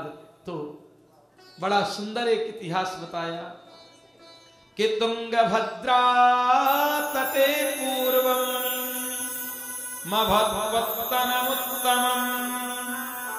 यद्यवर्णस्वधर्मेण सत्य सत्कर्म तत्परः। तुंगभद्रा नदी के किनारे एक बहुत ही सुंदर ग्राम है और उस गांव में आत्मदेवः पुरे तस्मिन् सर्ववेद विशारदः, आत्मदेव नाम के ब्राह्मण रहते हैं। इतने विद्वान हैं कि द्वितीया इव भास्करः, इतने विद्वान हैं और बड़े संपन्न हैं, धनाढ्य ब्राह्मण हैं। उनके घर में सेविकाएं लगी हुई हैं, सेवक लगे हुए हैं, धन की कोई कमी नहीं है साहब ब्राह्मण के घर में। परंतु ब्राह्मण बड़े सत्संगी और बड़े नेक हैं। उनकी पत्नी है, उसका नाम धुंधली है और वो ब्राह्मण के बिल्कुल विपरीत है ना। पंडितों से हम गुण मिलाते हैं ना, गुण, कि पंडित जी ये लड़का है, ये लड़की है, दोनों के गुण मिला दो। नहीं कि पंडित बोलते हैं कि अरे इनके तो 36 गुण मिल गए, बड़े सुंदर गुण मिल रहे हैं। परंतु ये साहब गुण कुछ दिन ही मिलते हैं। पहले साल में ना बोलते चंद्रमुखी, पहले साल में क्या होती है, और दूसरे साल में फिर सूर्यमुखी और तीसरे से ज्वालामुखी। वो गुण गढ़ हो गए। ये धुंधली ऐसे ही है। ब्राह्मण जितने नेक हैं, पंडितानी उतनी ज्यादा कुटिल है, पापनी है, दुराचारिणी है। चुगली किए बिना उसका पेट का पानी नहीं पचता है। दूसरों की निंदा करती है, बुराइयां करती है। रास्ते में कोई मिल जाए ना और वो जा रहा है, अगर कोई पूछ ले कैसी हो बहन, अरे दिखाई नहीं पड़ता मैं कैसी हूं, अनायास ही झगड़े करती है। बात बात में पंडित जी को भी बहुत कष्ट देती है। बोलती दुनिया भर की पूजा पाठ करते घूमता है, तो तेरे घर संतान नहीं है, तूने कुछ पूजा पाठ किया कभी? ब्राह्मण भी पत्नी से बहुत दुखी है, यहां तक कि घर में गौ माता है, उसको भी संतान नहीं है। तुलसी का वृक्ष लगाते हैं तो सूख जाता है। एक दिन ब्राह्मण पत्नी से और अपने जीवन से परेशान होकर के जंगल में आत्महत्या करने के लिए आत्मदेव जी पहुंच गए। रो रहे हैं जंगल में वृक्ष के नीचे। संध्या की बेला एक सन्यासी जा रहे हैं। रोते हुए ब्राह्मण को देखा तो सन्यासी के मन में विचार उठा कि लग रहा है कोई हरि को पाने के लिए विरह में रो रहा है। तो ब्राह्मण के पास जाकर के सन्यासी ने प्रश्न किया, कथम रोदसि विप्रात्वं काते चिंता बलीयसी बदतम सत्वरम मह्यम स्वस्य दुःखस्य कारणम कथम रोदसी। पंडित जी क्यों रो रहे हैं आप? काते चिंता, आपको चिंता क्या है? आप कृपा करके बताइए। तो ब्राह्मण ने सन्यासी के पैर पकड़ लिया और पैर पकड़ कर कहा कि बाबा जी मुझको बच्चा नहीं है, मेरे संतान नहीं है। सन्यासी ने कहा कि मैं सोच रहा था कि भगवान को पाने के लिए रो रहा है, पागल कहीं का, तू बच्चा पाने के लिए रो रहा है? अरे बच्चा वालों के घर में जा, देख उनकी क्या दुर्दशा करके रखा है बच्चों ने। सगर के तो 60,000 बच्चे थे, क्या दुर्दशा हुई सगर की। बच्चे से कोई सुख नहीं मिलता है। अगर बच्चे में सुख होता तो बच्चे वाले सब सुखी हो जाते। भगवान का भजन कर दे, बच्चा के चक्कर में रो रहा है क्या जंगल में? आत्मदेव ने कहा कि बाबा जी तुम्हें कुछ भी पता नहीं है। धिग्जीविनम प्रजाहीनम धिग्धनम चा प्रजाम विना धिक्कुलम संतति विना। अरे बाबा जी आप तो सन्यासी हो, बात समझते नहीं हो। ऐसा धन किस काम का जहां बच्चे ना हो? कौन वारिस है? कुल को कौन जल देगा? तो बाबा जी ने कहा कि तू चिंता मत कर, मैं देखता हूं तुझको बच्चा होगा कि नहीं होगा। सन्यासी ने आंखें बंद किया और आत्मदेव को देख करके बोला कि सप्त जन्म अवधिम तव पुत्रो नैवच नैवचा। 7 जन्मों तक तुम्हारी किस्मत में संतान लिखी ही नहीं है। आत्मदेव ने पैर पकड़े बाबा जी के, बोले कभी इसी जन्म के लिए मैं दुखी था महाराज, मेरे दुख को आपने 7 गुना बढ़ा दिया। आप तो मुझे संतान दो, नहीं तो आपके सामने मैं आत्महत्या कर लूंगा और पूरा दोष आपको लग जाए। सन्यासी भी बेचारे चक्कर में पड़ गए, बोले अरे कहां से हमने टोका। सन्यासी दयालु थे, एक फल निकाला, फल दिया, बोले आत्मदेव जी अपनी पत्नी जी को ये फल दे देना, और जैसे पत्नी इस फल का भक्षण करेगी वैसे संतान की प्राप्ति होगी। कोई नियम करने हैं? बोले नियम तो ज्यादा नहीं है, पर थोड़ा कोशिश करना कि सही बोले। आत्मदेव विचार करने लगे, वो सही वही बोलने वाली तो नहीं। बोले बाबा जी इसके अगर ना बोले तो, बोले वो भी चलेगा, अब खिलाओ जाकर। अब आत्मदेव जी हाथ में फल लिए हुए नाचते हुए प्रसन्न होकर के घर में पहुंचे। साहब धुंधली ने कहा अरे पंडित जी बहुत नाच रहे हो आज, बड़े खुशी नजर आते हो आज। तो पंडित जी ने फल निकाला, बोला ये फल लेके, अरे फल तो बोले रोज लेके आते हो आप, फल में इतनी प्रश्न? अरे बोले फल खाएगी ना, ये बाबा जी ने दिया है, तो गर्भवती हो जाएगी। धुंधली ने फल ले तो लिया, और जैसे आत्मदेव जी प्रसन्नता के साथ में बाहर गए, लोगों से बताने लगे, मित्र मंडली के पास पहुंच गए, और यहां धुंधली फल लिए बैठी हुई है दरवाजे में, खा नहीं रही है। उसी समय एक पड़ोसन जा रही थी, अरे बोले धुंधली आज बहुत मुंह लटकाए शाम के बैठी है, क्या बात है? अरे बोले बड़ी आफत हो गई बहन, जरा मेरे पास आना तू। पास में बैठ गई, बोले क्या आफत हो गई? बोला पंडित जी ये फल लेके आया है, बोल रहा है ना किसी बाबा जी का प्रसाद है। मुझे तो सखी चिंता हो रही कि कहीं पंडित कुछ जादू टोना तो मेरे ऊपर करा नहीं रहा है। अरे बोले तू बिल्कुल चिंता, क्या बोला पंडित जी ने? बोले फल खाएगी तू गर्भिणी हो जाएगी। अरे बोले खा लेना फल, तुझको तो संतान नहीं, संतान हो जाएगी तो खुशी की बात है। अरे बोले मैंने सुना है कि जब गर्भ बड़ा होता है तो पेट छोटा हो जाता है और फिर मेरे अंदर वो रोटियां में 15-15 रोटियां एक टाइम में खाती हूं तो 6 ही जाएंगी मेरे अंदर। अरे बोले ऐसा नहीं सोच तू। बोले ये भी सुना है कि गर्भ बड़ा हो जाएगा तो मैं दौड़ नहीं पाऊंगी। तो सहेली ने कहा तू मैराथन में जाएगी क्या? अरे कोई मैराथन में जाना है तुझको? अरे बोले घर में आग लग गई तो भागना पड़ा। तो बोले मैं ये भी सुना है कि गर्भ बड़ा हो गया, अगर पेट बड़ा हो गया तो मैं काम वगैरह नहीं कर पाऊंगी। अरे बोले ननद को बुला लेना। अरे बोले ननद की तो बात मत कर, मां छुट्टी नहीं हो। इतने तर्क दिया कि पड़ोसी खोपड़ी पकड़ करके भाग गई। एक दिन बहन आ गई छोटी, बोला तू बड़ी दुबलाती चली जा रही है, क्या बात है? अरे बोले बड़े चिंता है, पंडित पता नहीं कहां से फल ला करके रख दिया है, रोज कहता है फल खाया फायदा हुआ, फल खाया अरे कुछ समझ में नहीं आता।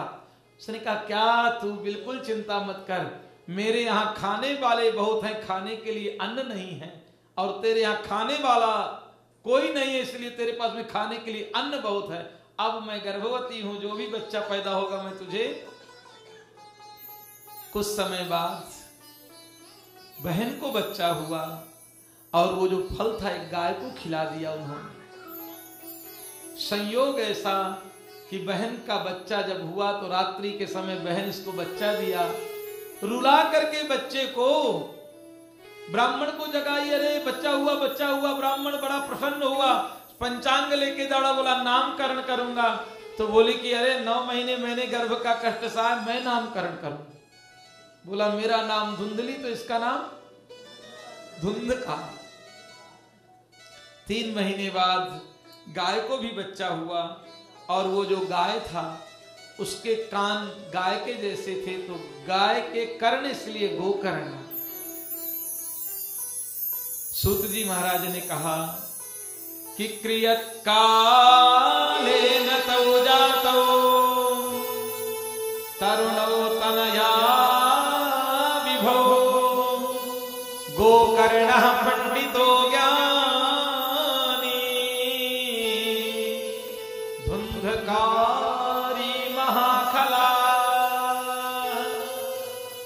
गाय का बच्चा गोकर्ण तो महापंडित बन गया, परंतु धुंधकारी महाखला, ऐसा खल कि संसार के सब पाप करता, छोटे छोटे बच्चों को मार डालता, ब्राह्मण घर में जन्म होने के बाद में भी मदिरा का पान मांस का भक्षण करता, धन के लिए अपने मां पिता को बहुत मारता और पीटता। एक दिन ठाकुर जी का सिंहासन स्वर्ण का था आत्मदेव जी के यहाँ। ठाकुर जी की मूर्ति नीचे फेंक करके सिंहासन लेकर के बाजार में बेच दिया। पिता ने कहा सिंहासन तो, एक बड़ा डंडा लेकर के आत्मदेव जी की भयंकर पिटाई लगाई। आत्मदेव जी पुत्र से दुखी होकर के दरवाजे में बैठ करके रो रहे हैं। विद्या अध्ययन करके गोकर्ण जी आए हैं और गोकर्ण जी ने कहा कि पिताजी क्यों रो रहे हो? आत्मदेव ने कहा कि पहले बच्चा नहीं था तो आत्महत्या करने गया था, परंतु अब बच्चा है इसलिए आत्महत्या करना चाहता हूं। इसलिए हम बोल रहे हैं कि कलयुग में क्लेश है। क्या है? सूत्र याद किए रहिएगा, बहुत काम आएंगे सूत्र। कलयुग में दुख नहीं है, कलयुग में क्या है? बच्चे से ही दुख मिल रहा है। क्या करूं, कहां जाऊं? तो गोकर्ण जी ने कहा कि पिताजी ये आपकी समस्या नहीं, पूरे समाज की समस्या, पूरे संसार की समस्या है। कि असारः खलु संसारो दुख रूपी विमोहकः सुतं कस्या धनं कस्या स्नेहवान् ज्वलिते निशम् असारः खलु संसारो। ये जो संसार है पिताजी, ये असार है, इसमें कोई सार नहीं है। यहां सब दुखी हैं, सब दुखी हैं। इसका नाम दुखालय है।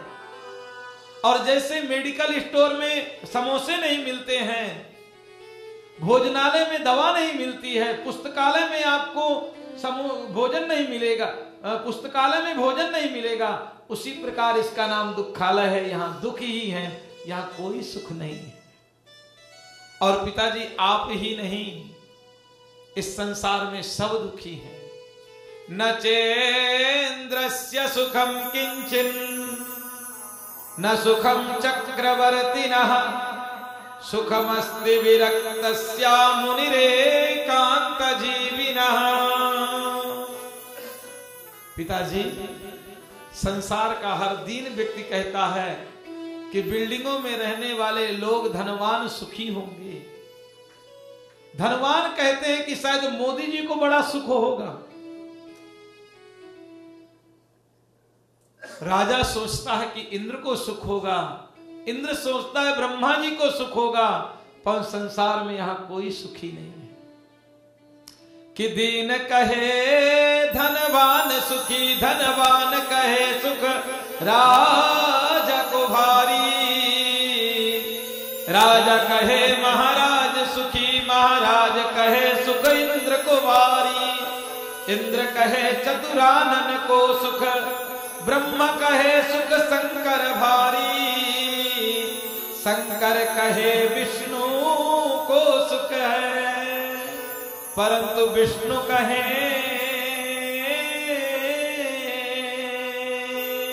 मन में विचारी। सुख किसको है? तो बोले हरि भजन बिना सब जीव दुखारी। भगवान के भजन के बिना साहब यहां कहां सुख है? किसको सुख है?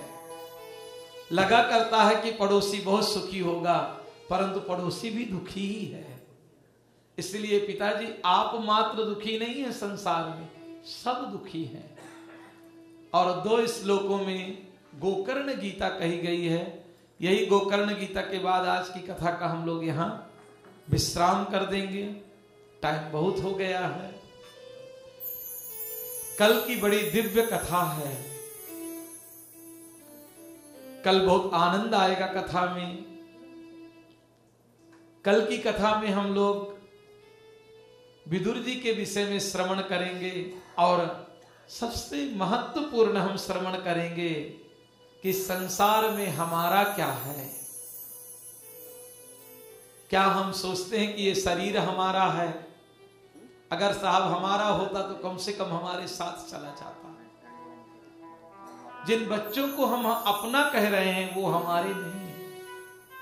जिस धन को तिजोरी में रख करके हमने अपना मान रखा है वो सब हमारा नहीं है। तो बोले क्या करें शास्त्री जी, सब छोड़ के भाग जाएं? बोले छोड़ के मत भागो, सबकी सेवा करो। संसार की सेवा करना है, क्योंकि ये संसार सेवा के लिए मिला है। हमारा कोई है तो हे नाथ, हे परमात्मा, आप हमारे हैं और हम बस ये 2 ही बातें हैं। कल के चरित्र में परीक्षित जी को कैसे श्राप मिला हम उसको भी श्रवण करेंगे। आइए जल्दी से 2 मिनट में हम गोकर्ण गीता का श्रवण कर लें और उसके बाद में कल से कथा 2 बजे प्रारंभ ही हो जाएगी। 1:50 में जो हमारे सत्संग की प्रार्थना है वो प्रारंभ होगी, बिल्कुल टाइम टू टाइम। 6 बजने में 15 मिनट पहले सब विश्राम हो जाएगा। 15 मिनट इसलिए दिए जाएंगे कि सब व्यासपीठ के दर्शन करें और सब लोग प्रसाद लें। 6 बजे आपको सबको मुझको आपके सब लोगों के घर में बैठाना है। कितने बजे बैठाना है? सब घर पहुंच जाओगा, क्योंकि आयोजन बहुत मेहनत से किया गया है, बहुत मेहनत से, बहुत लगन से। आप पूछेंगे कि इसके आयोजक कौन है, तो विद्या माता जी का कहना है कि यहाँ रोडास का छोटा बच्चा है वो भी इसका आयोजक है। सब आयोजक है, कोई इसका विशेष किसी के लिए कथा नहीं है।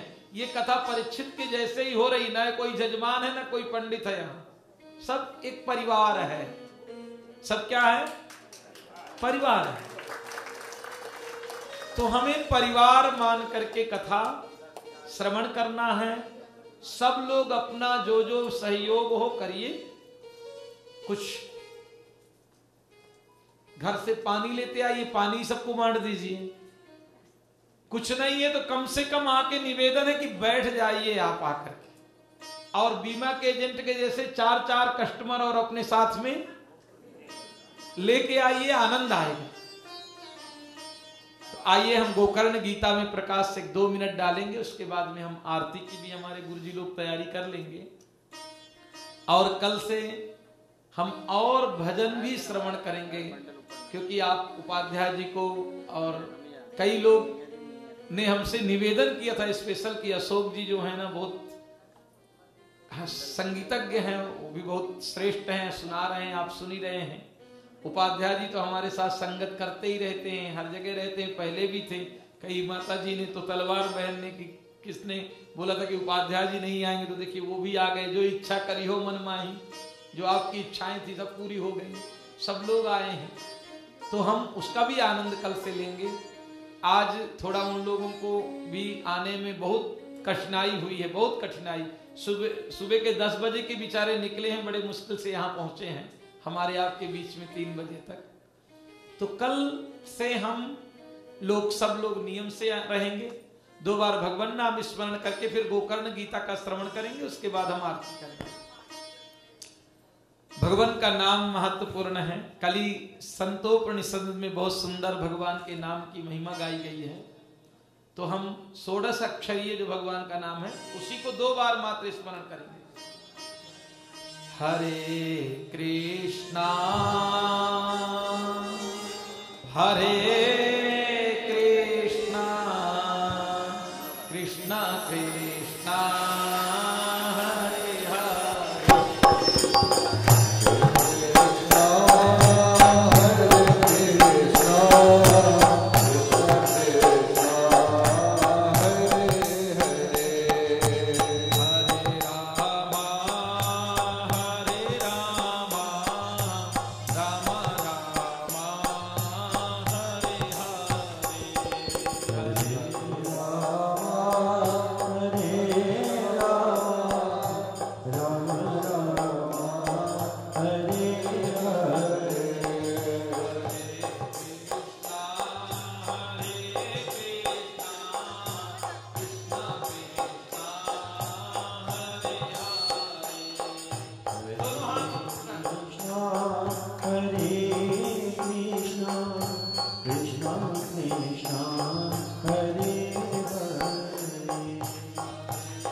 पश्यानि संजगदिदं क्षणभङ्गनिष्ठा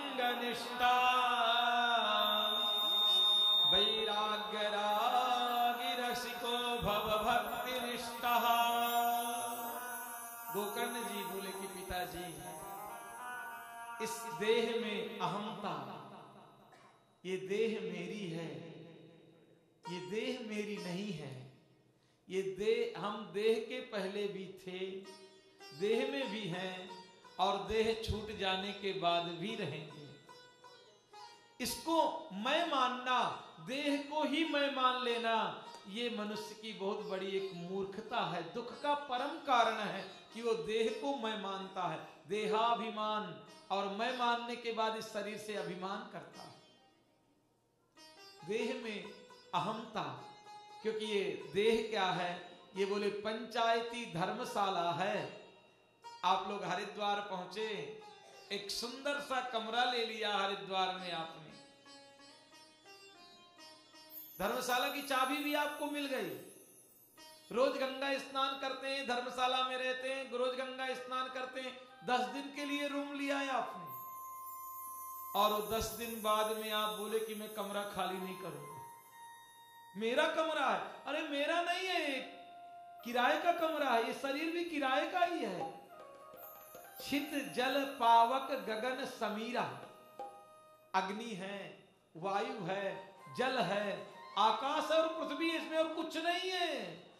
मिट्टी का खिलौना मिट्टी में, पानी का बुदबुदा है, फूटे क्या भरोसा। इसको मैं मानना, इसमें अहम रखना, ये भी बहुत ज्यादा दुख का कारण है पिताजी। शरीर में अहमता और संबंधियों में ममता। एक ट्रेन में यात्री यात्रा कर रहा है, बहुत सारे सामान लिए हुए हैं, 10 बैग लिए, इधर फेंकता है, उधर फेंकता है, इधर फेंकता है, उधर फेंकता है। सब सामान फेंकने के बाद सीट में बैठ जाता है। सब यात्री परेशान है उससे। एक माता जी पूछे, अरे भैया इतना सामान लेके ट्रेन में, अरे बोले मेरे इतना ही सामान है, मैं लेके चलूंगा ना। धीरे धीरे करके बगल वाले यात्री से, माताओं को तुरंत पूछ लेती हैं, कोई बगल में बैठ, कहां जा रही हो? प्रेम हो गया, थोड़े से नमकीन निकाला, थोड़े से भजिया निकाला, एक दूसरे को दिया, बड़ा प्रेम हो गया, आनंद प्रेम हो गया। दूसरी ने बोला कि मैं दिल्ली जा रही हूं, तीसरी ने कहा कि अमृतसर जा रही हूं मैं। तो दिल्ली वाला स्टेशन आया तो उतर के बैग बहुत लिया है ना, बैग तमाम साड़ियां भी रखा, ये भी रखा, वो बहुत बैग लिया हुआ है। तो दिल्ली आने के पहले घबराने लगी कि दिल्ली आ रहा है, दिल्ली आ रहा है, दिल्ली आ रहा है। अरे अमृतसर वाली ने बोला, अरे बैठ ना पागल कहीं की, मेरे साथ चलना। साहब दिल्ली में ही काली कोट वाला टीटी आ गया और उसके सामान के साथ उसको निकाल के बाहर फेंक दिया। ये जीवन इसी प्रकार का है। हम सब यात्री हैं ट्रेन में, पहले भी नहीं पता था कि कौन सा यात्री बाजू में होगा। आपको किसी को नहीं पता चला था कि हमारे घर में कौन सा बच्चा आएगा कि बच्ची आएगा। ट्रेन में बैठे तभी परिचय हुआ ना। और फिर कहती हो कि छूट न जाए साहब, स्टेशन आएगा तो उतरना ही पड़ेगा, नहीं तो भगवान ने यमराज रूपी काले कोट वाले टीटी बना रखे हैं, वो जबरदस्ती उतार देंगे आपको। दादाजी का स्टेशन आया, उतर गए, आपका भी स्टेशन आने वाला है। ये मत सोचो कि हमारा कभी स्टेशन नहीं आएगा। कई लोग पगला के बैठे, बोले स्टेशन नहीं आए, अरे स्टेशन आएगा, आने ही वाला है, कब आ जाए कोई भरोसा नहीं है। कम सामान लेकर के, ये भी मेरा है वो भी मेरा है, ऐसा मत करो, कम सामान लेके यात्रा करो। संसार की सेवा करो, बच्चे हैं तो बच्चों की सेवा करो, पति है तो पति की सेवा करो, सास ससुर सबकी सेवा करना है। किसी से रिटर्न की कोई इच्छा मत रखो। पिताजी, शरीर में अहमता और परिवार में ममता, ये दोनों रस्सियां व्यक्ति को बांध रखे हैं। और देखते नहीं हो पिताजी कि पश्चानिसम जगदिदम क्षणभंग निष्ठा, एक मर जाता है तो शमशान लेके जा रहे हैं, दूसरे के घर में बच्चा का जन्म हो रहा है, ये चालू ही रहता है। इसलिए सबसे पहले अहमता और ममता रूपी रस्सियों को काटो, कोई अपना नहीं है। और सबसे बड़ा जो धर्म है, दूसरे श्लोक में कहा कि धर्मं भजस्य सततं त्यज लोक धर्मान् सेवस्य साधु पुरुषान् जहि काम तृष्णान् अन्यस्य दोष गुण चिंतनमासु मुक्त्वा सेवा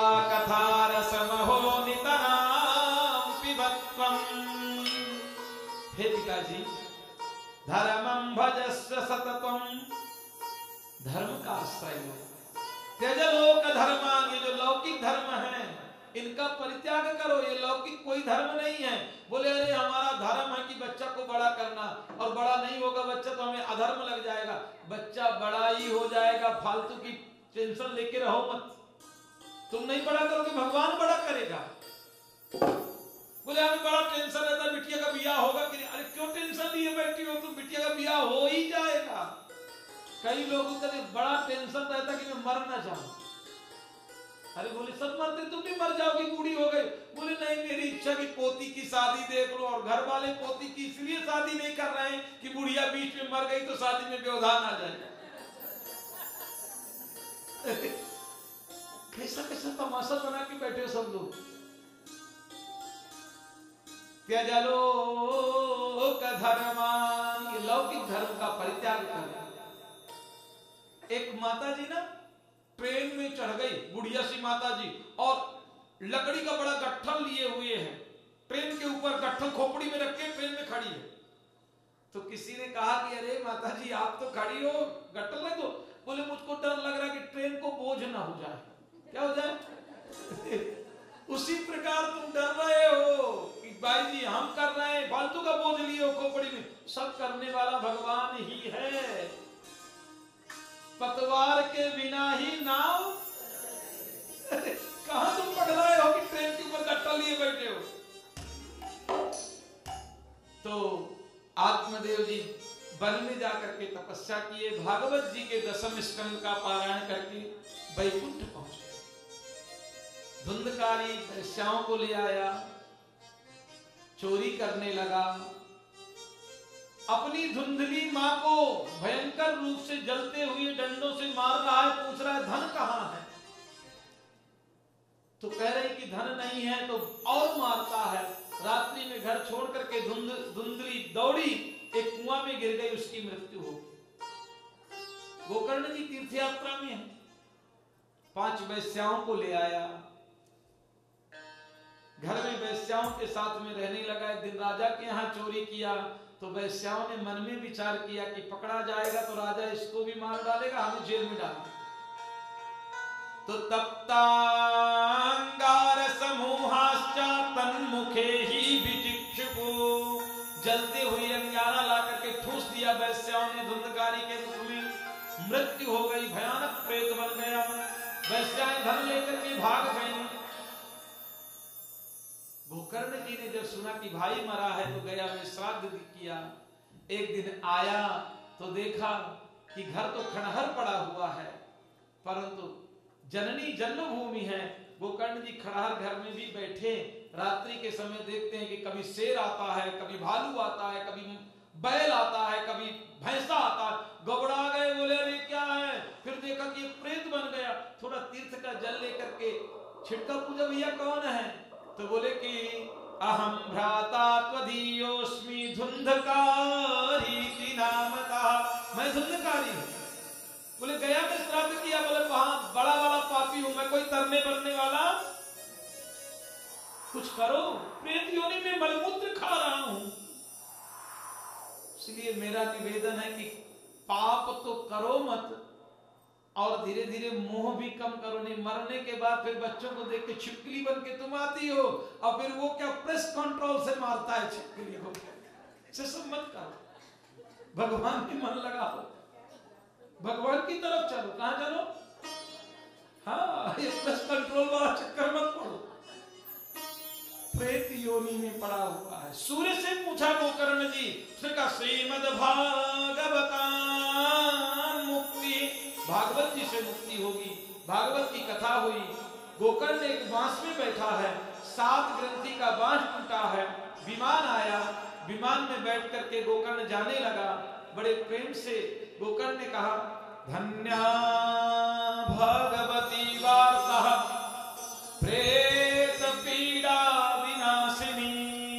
भागवत की कथा कितनी पुण्यवान है कि प्रेत को सुनने से मुक्ति दे सकती है। हे संसार के जीवांत लोगों, जो जीवित हो संसार में, कम से कम भगवान की कथा पी लो। क्या कर लो? धुंधकारी से तो अच्छे हैं ना आप लोग। कल से आओगे? आना कल से। धुंधकारी तो गया, तुम लोग तो आना कम से कम। धुंधकारी की मुक्ति हुई और कल हम लोग प्रथम स्कंद में प्रवेश करेंगे। आइए भगवान की शरणागति 1 मिनट की लेंगे और जो आरती वाली है मात्र वही लोग खड़ी रहेंगी यहाँ जिनको आरती करना है। बकाया लोग सब बैठे रहेंगे तो कम से कम दर्शन आरती के सब खड़े हो जाते हैं तो फिर दर्शन नहीं हो पाते। इसलिए जो आरती करने वाली है वो मात्र खड़ी हो जाए यहाँ लाइन से। सब लोग प्रेम से, संध्या का समय आया है, अपने मन को, अपने चित्त को, अपने जीवन को भगवान के शरण में अर्पण करेंगे और उसके बाद में आरती का आनंद लेंगे। ओम हरि शरणम हरि शरणम हरि शरणम हरि शरणम हरि शरणम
रतन में खाड़े गगन में आए बनवारी।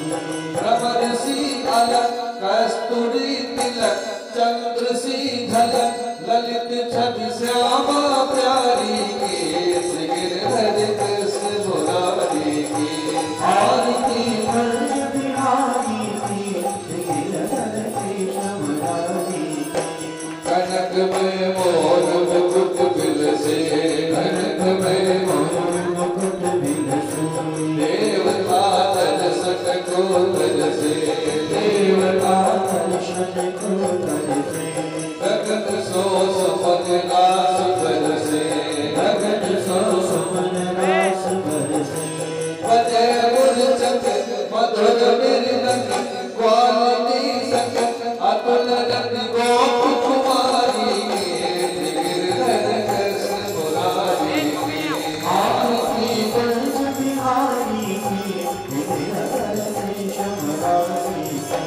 आरती श्यामा प्यारी की गिरधर कृष्ण मुरारी की आरती श्यामा प्यारी की गिरधर कृष्ण मुरारी की। जहाँ ते प्रकट भई गंगा जहाँ ते प्रगति भई गंगा कलश कलिहारिणी सी गंगा धनुष खलिहारिणी श्री गंगा। स्मरण ते हो मोह भटका शरण ते मोह मोह भजका। बसी सिद्ध सी जटा के भी हरे अघटी चरण छत्र श्री बनवारी के गिरधर कृष्ण मुरारी की आरती ब्रज बिहारी की गिरधर कृष्ण मुरारी की। चमकती उज्ज्वल तट देनो चमकती उज्ज्वल तट देना आदि रही वृंदावन मेरो आदि रही वृंदावन देना। चहुँ दिस गोपी ग्वाल भेरो चहुँ दिस गोपी ग्वाल भेरो। हसत मुख मत चांदनी तट कटत भव पथ तेर सुन दीन दुखारी के गिरधर कृष्ण मुरारी की आरती ब्रज बिहारी की गिरधर कृष्ण मुरारी की। आरती श्यामा प्यारी के गिरधर कृष्ण मुरारी की आरती श्यामा प्यारी की गिरधर कृष्ण मुरारी की।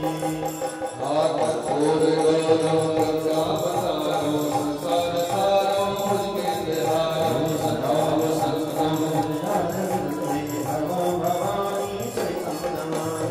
आए भवाचा शक्ति देवा बुद्ध्या धनावा के स्वभाव करोमि जय जगन्नाथ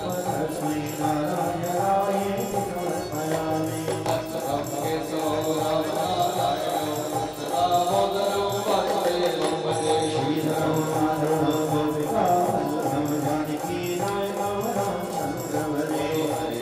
हरे राम राम राम हरे हरे हरे कृष्ण कृष्ण हरे हरे हरे राम राम राम हरे हरे हरे हरे कृष्ण कृष्ण कृष्ण हरे हरे हरे कृष्ण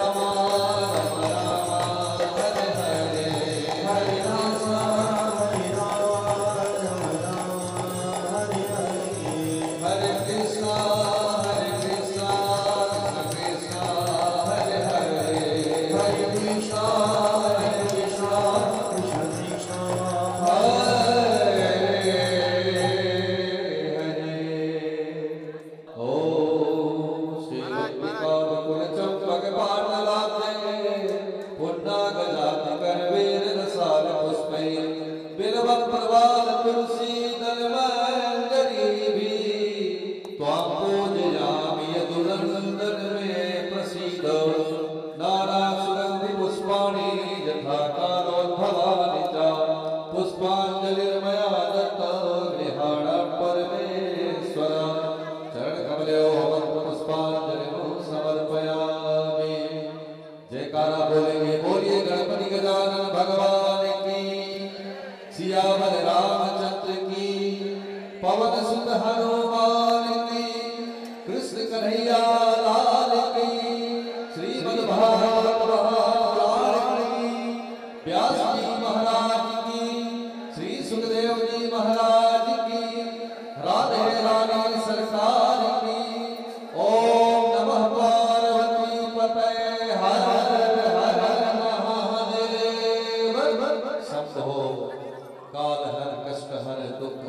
राजेंद्र सभी भक्तों का कल्याण कर।